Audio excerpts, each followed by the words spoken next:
आज की हमारी इस वीडियो का टॉपिक है problem 3 labour variance.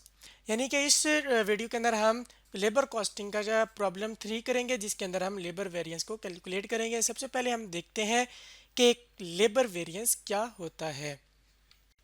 Labour variance basically difference होता है between standard cost of labour and actual cost of labour for actual output. यानी कि जो लेबर वेरिएंस है वो क्या होगा, जो आपने एक्चुअल में आउटपुट की है या जो चीज़ें प्रोड्यूस किए हैं उसके ऊपर जो लेबर की एक्चुअल कॉस्ट हुई है उसका, और जो आपने इस एक्चुअल आउटपुट के लिए स्टैंडर्ड सेट किया था अपने लिए कि आपकी लेबर की कॉस्ट इतनी होगी, इनके दरमियान यानी एक्चुअल और स्टैंडर्ड लेबर कॉस्ट के दरमियान जो फ़र्क होगा वो लेबर वेरिएंस कहलाएगा। हम अगर लेबर वेरिएंस की मिसाल लें कुछ इस तरीके से कि अगर एक फर्नीचर बनाने वाला कारखाना है और वो कह रहा है कि जी उसने आने वाले महीने के अंदर अपने जो लेबर को है वो जो देनी है, मजदूरी देनी है, वो उसका खर्चा होगा वो 5,000 रुपये का होगा। लेकिन जब उसने महीने के एंड के ऊपर उसको पैसे दिए तो उसने देखा कि उसने उसको 7,000 रुपये की पेमेंट करनी है। तो ये जो 2,000 रुपये का फ़र्क आया है, जो उसने एक्सपेक्ट किया था कि 5,000 खर्चा होगा लेकिन उसका एक्चुअल में 7,000 रुपये खर्चा हुआ किसी भी एक आउटपुट को बनाने के लिए, लेट्स सपोज बेड बनाने के लिए, तो 2,000 रुपये जो उसने फालतू उसको पे करना पड़े हैं, रुपीज़ 2,000 जो फालतू उसको पे करना पड़ रहे हैं, यही उसके लिए वेरिएंस कहलाएगा। जिस तरह हमने पहले बात की थी पिछली वीडियोस के अंदर, तो लेबर जो वेरिएंस है इसकी तीन इकसाम्स होती हैं, टाइप्स होती हैं। सबसे पहले लेबर का टोटल का वेरिएंस, फिर लेबर का रेट वेरिएंस और लेबर का एफिशिएंसी वेरिएंस होता है। अब लेबर रेट वेरिएंस जो है ये बेसिकली होता है जब एक्सपेक्टेड और एक्चुअल जो रेट पर आवर होता है उसके दरमियान डिफरेंस हो, तो उस वजह से जो वेरिएंस आता है वो लेबर का रेट का वेरिएंस कहलाता है। जबकि अगर घंटे कम या ज़्यादा लेबर ने यूज़ किए हुए यानी कि आवर्स की वजह से जो फ़र्क आता है वेरिएंस के टोटल वेरिएंस के ऊपर, वो लेबर का एफिशिएंसी का वेरिएंस कहलाता है। अब हमारे पास लेबर वेरिएंस को कैलकुलेट करने के लिए फार्मूला है और फार्मूला हम यहाँ पे उसको रिकॉर्ड कर लेते हैं। हमारे पास लेबर रेट का वेरिएंस है basically actual hours multiply by actual rate. ये हम यहाँ पे लिख लेते हैं, जो हमने अब्रीविएशंस यूज़ किया फार्मूले के अंदर यूज़ हुई हैं उनको हम यहाँ पे लिख लेते हैं कि ये क्या होती हैं। हमारे पास जो ए एच से मतलब है कि actual hours into actual rate minus actual our into standard rate. इसी तरीके से लेबर एफिशिएंसी वेरिएंस है actual our into standard rate minus standard our into standard rate. अब हमारे पास फॉर्मूला भी दिया हुआ है, हमने लेबर वेरिएंस भी देख लिया कि क्या होता है। तो अब हम एक क्वेश्चन की तरफ मूव करते हैं और इसको प्रैक्टिकली सॉल्व करते हैं।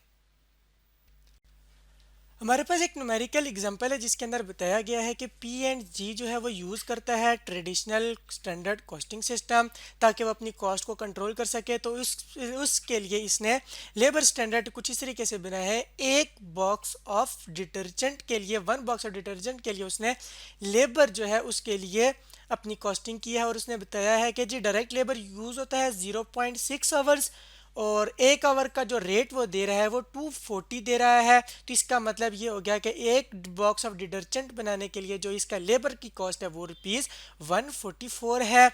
इसके अलावा इसने बताया कि जी ड्यूरिंग अगस्त 2019 कंपनी ने प्रोड्यूस किए हैं, यानी पी एंड जी ने प्रोड्यूस किए हैं और सोल्ड भी किए हैं 3,000 बॉक्सेस ऑफ डिटर्जेंट।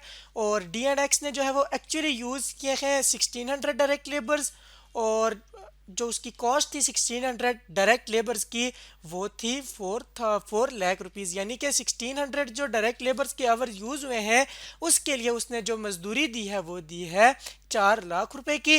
तो उसने कहा है कि जी कंप्यूट करें डायरेक्ट लेबर रेट वेरिएंस और डायरेक्ट लेबर एफिशिएंसी वेरिएंस। तो अब हम चलते हैं इसके सोल्यूशन की जानिब, जहाँ पे हम लेबर का रेट भी, एफिशिएंसी भी और टोटल लेबर वेरिएंस भी कैलकुलेट करेंगे। सबसे पहले हम कैलकुलेट करते हैं लेबर का रेट वेरिएंस। तो उसके लिए हमने एक फार्मूला जहाँ पहले देखा था वो फार्मूला हम यहाँ पे रिकॉर्ड करते हैं कि actual hours into actual rate. यानी कि जो एक्चुअल आउटपुट इसने बनाई है जो है हमारे केस में 3000 बॉक्सेस जो इसने एक्चुअली प्रोड्यूस किए हैं, इसके ऊपर जो इसका एक्चुअल खर्चा हुआ है वो कितना है उसको हम सबसे पहले कैलकुलेट करेंगे actual our into actual rate में, फिर माइनस करेंगे इसमें से actual hours into standard rate, यानी कि उसको एक्चुअल आवर्स के लिए स्टैंडर्ड रेट कितना अलाउ था उसके साथ मल्टीप्लाई करेंगे। सबसे पहले हम देखते हैं कि actual hours into actual rate यानी कि उसका एक्चुअल खर्चा कितना हुआ, तो उसने बताया था कि वो उसका हुआ था 4 लाख रुपए का। इसको हम यहाँ पे रिकॉर्ड करते हैं और इसके साथ साथ जो एक्चुअल रेट के लिए एक्चुअल आवर्स के लिए जो स्टैंडर्ड रेट अवेलेबल था वो भी हम यहाँ पे रिकॉर्ड करते हैं। तो हम यहाँ पे जब रिकॉर्ड किया इस पूरे की इन दो की जगह हमारे पास ये आ गया 4 लाख। एक्चुअल आवर्स जो इसने यूज़ किए थे इसने बताया था क्वेश्चन में 1600 यूज़ किए थे, और एक आवर जो स्टैंडर्ड पे रेट था उसका उसने भी यहाँ पे हमें बताया था वो था 240 रुपीज़। तो हमने यहाँ पे जब 1600 मल्टीप्लाई बाई 240 किया तो हमारे पास आ जाता है 3,84,000। वो भी हमने यहाँ पे रिकॉर्ड किया। 4 लाख में से जब ये लेस करेंगे तो हमारे पास आ जाएंगे रुपीज़ 1600, और ये हमारे लिए अनफेवरेबल वेरिएंस यानी इस कंपनी के लिए आएगा।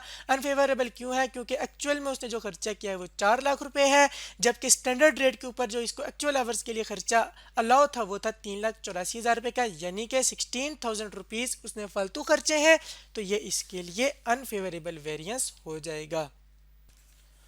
अब हम कैलकुलेट करते हैं लेबर एफिशिएंसी वेरिएंस। इसके लिए भी हमने एक फार्मूला देखा था और वो यहाँ पे अब हम रिकॉर्ड कर लेते हैं। तो हमारे पास फार्मूला क्या होगा लेबर एफिशिएंसी वेरिएंस के लिए? Actual hours into standard rate, यानी कि एक्चुअल आवर्स के लिए स्टैंडर्ड रेट कितना अलाउ था और आपने स्टैंडर्ड आवर्स कितने यूज़ किए स्टैंडर्ड रेट के हिसाब से। तो यहाँ पे उसने हमें एक्चुअल आवर्स भी बताए हैं, स्टैंडर्ड रेट भी बताया है। स्टैंडर्ड आवर्स और स्टैंडर्ड रेट, यहाँ पे स्टैंडर्ड आवर्स के लिए हम आगे थोड़ा सा इसको डिटेल में देखेंगे। सबसे पहले हम रिकॉर्ड कर लेते हैं actual our into standard rate को।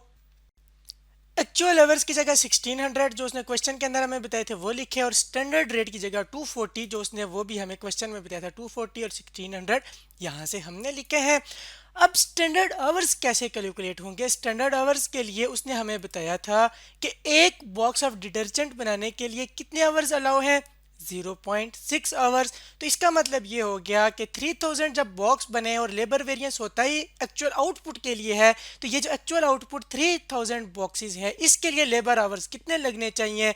तो स्टैंडर्ड क्या हो इसके बाद इसके लिए कहता है, तो इसके लिए कहता है अगर एक के लिए 0.6 तो 3000 बॉक्सेस के लिए 3000 मल्टीप्लाई बाय 0.6, ये जो इसका टोटल आएगा वो आएगा स्टैंडर्ड आवर्स का जो कि है 1800 आवर्स, यानी कि 3000 बॉक्सेस बनाने के लिए स्टैंडर्ड आवर जो इसको अलाउ थे वो थे 1800 के।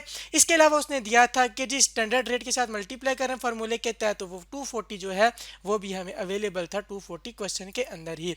अब जब हम इस सारे को सॉल्व करते हैं तो हमारे पास कुछ इस तरीके से सिचुएशन बनती है कि जी 1600 मल्टीप्लाई बाय 240 जो है वो 384,000 के बराबर आता है, और जब 1800 मल्टीप्लाई करते हैं 240 के साथ तो वो आता है 432,000। तो जब हम इन दोनों को सॉल्व कर लेते हैं तो हमारे पास जो आंसर या सोल्यूशन आता है वो आता है ₹48,000 फेवरेबल वेरिएंस का। अब ये फेवरेबल क्यों है? ये इसलिए है कि जी जो एक्चुअल आवर्स अलाउ थे वो थे 1600, लेकिन जो स्टैंडर्ड एक्चुअल आवर्स जो सॉरी यूज किए हैं वो है 1600, लेकिन जो स्टैंडर्ड आवर्स अलाउ थे वो थे 0.6 मल्टीप्लाई बाई 3000। तो इसका मतलब है कि 1800 घंटे अलाउ थे, लेकिन यूज़ कितने किए? 1600 घंटे, मतलब 200 घंटे हमने कम यूज़ किए 240 पर के रेट से। तो हमारे पास जो आंसर आया है वो 432,000 है, जो कि बड़ा है हमारे 384 से। तो इसका मतलब है कि हमें अलाउ था 432,000 रुपये का खर्चा, लेकिन हमने कितने का खर्चा किया? सिर्फ 384,000। इसका मतलब है हमने 48,000 रुपीज़ बचा लिए हैं। यही इस कंपनी के लिए फेवरेबल वेरिएंस कहलाएगा।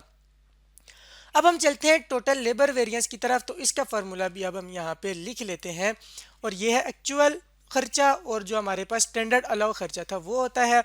इसको भी अब हम यहाँ पे रिकॉर्ड कर लेते हैं। जो हमने जो एक्चुअल में खर्चा किया इस कंपनी ने वो किया 4 लाख रुपए का, और जो standard our into standard rate था ये चीज़ हमने यहाँ से उठाई है, तो ये 4,32,000 उसी तरीके से आ जाएगा, यानी कि 1800 घंटों के लिए 240 रुपये 432,000 आ जाएगा। तो इसका जब डिफरेंस लेंगे तो ये हमारे पास आ जाएगा 32,000 रुपये, और ये भी फेवरेबल क्यों? क्योंकि एक्चुअल में जो हमारा खर्चा है वो 4 लाख रुपए का, लेकिन जो हमें स्टैंडर्ड में वाला होता वो था 4,32,000। तो यूँ हमारे पास 32,000 जो है वो फेवरेबल है। यहाँ से हम ये भी देख सकते हैं कि जो हमारा लेबर का रेट का वेरिएंस है वो 16,000 अनफेवरेबल है, लेकिन जो एफिशिएंसी वेरिएंस है वो 48,000 का फेवरेबल है। अगर इस अनफेवरेबल और इस फेवरेबल को नेट ऑफ करें तो हमारे पास फेवरेबल बनेगा कितना? 32,000 का। तो हमारा टोटल लेबर का वेरिएंस भी 32,000 फेवरेबल ही आता है। तो आज की इस वीडियो के अंदर हमने लेबर वेरिएंस को प्रैक्टिकली एक प्रॉब्लम के थ्रू सॉल्व किया है।